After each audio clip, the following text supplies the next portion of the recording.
Hey, this is Joel. It's sure great to see you for this lesson. This is where you started out, and you said you were still hitting it fat and to the left. And this is how that same swing looked from the face-on angle.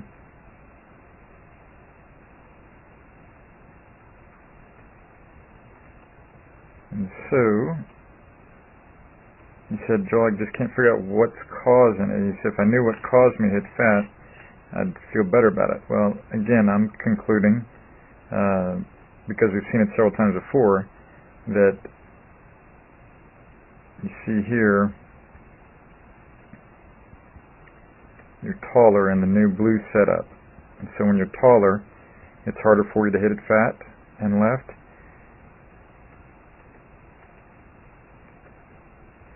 You're more on plane, and so that helps you not hit it fat on the new blue there, Larry. And you're taller in your setup, that helps you not hit it fat. And then from that face-on angle, remember, I'm going to say the more you have that ball position in the correct spot there on the new blue on our right, the more your body can be behind it at impact, and your upper body can have a better chance, even though it didn't do it on this one swing here, have a better chance of moving forward to where you're not going to hit it fat. And so then you wanted to work on having that head not going backward away from the target through impact. So obviously it didn't go backward there on that one.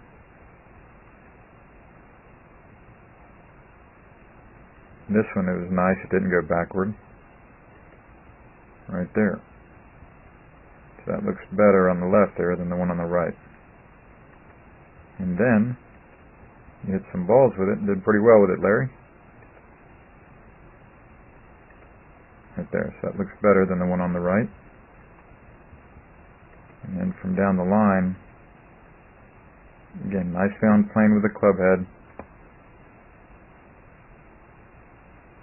And it took away the pulls and the fat shots. And again, Larry, I hope you play well the next few days. I'm glad you're getting out to play. The great players, the Hall of Famers, enjoy their good misses. That's why they can still play with them, and even if they're hitting it poorly, still shoot some good scores. So try to enjoy your good misses this weekend, man, instead of complaining about them. Try to enjoy them.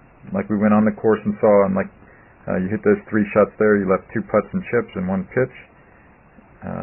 Again, if you're just normally kind of normal good with your short game, you can shoot 78 with that full swing. And then remember the 10 ball, the walk in the park drill we did up at the range, even starting the lesson. Those balls were in play pretty nicely there, man. And that's the fact. I was open-minded to them going all crazy and being terrible, but those walk in the park balls did quite well, Larry. So you're doing a lot of good things, man. But yeah, this is where the fat stuff comes from in the pull hook. It comes from being too bent over in your setup, as opposed to this better looking setup right there, and the ball being too far back in your stance, which inhibits your weight shift and gets your head to go backward too much through impact. So thanks so much, Larry. It was great to see you again. Look forward to hearing how it goes next few days. Take care. This is Joel Suggs. I sure enjoyed meeting you down at the Cincinnati Golf Show this weekend and showing you your swing on the 2D equipment that I have.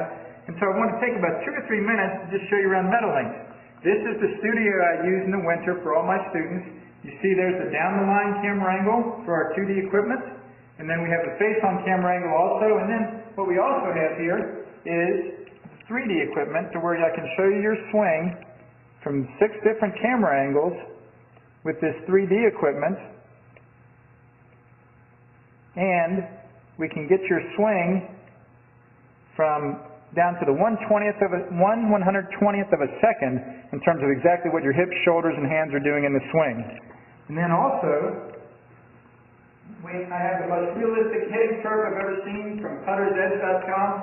So when you hit your full shots, it feels as realistic as possible. And then I have 3 different green speeds for you to practice your putting. 9.5 on the step meter, 10.5 on the step meter, and 12.5 on the step meter. That's benefited my students tremendously.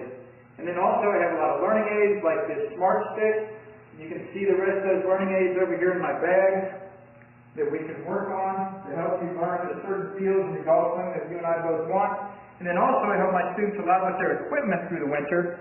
This is a frequency analyzer where we twang your club and it gives us a reading here. And then also we plot your whole set, each club on these lines to see if the set is really matched or not. Quite often they aren't, and it helps my students tremendously when they find out what clubs are the offending clubs. Then if we get tired of being indoors and we want to go outdoors and hit some, we can do that. It's my daughter. Ellie, good to see you. I haven't seen her in weeks. No wonder you've been gone, Ellie. You've been out here playing in the snow all this time. But this is our natural turf area. This is closed until April, as you can see. But it's a fantastic area where we can step outside and hit some balls and get some real ball flight.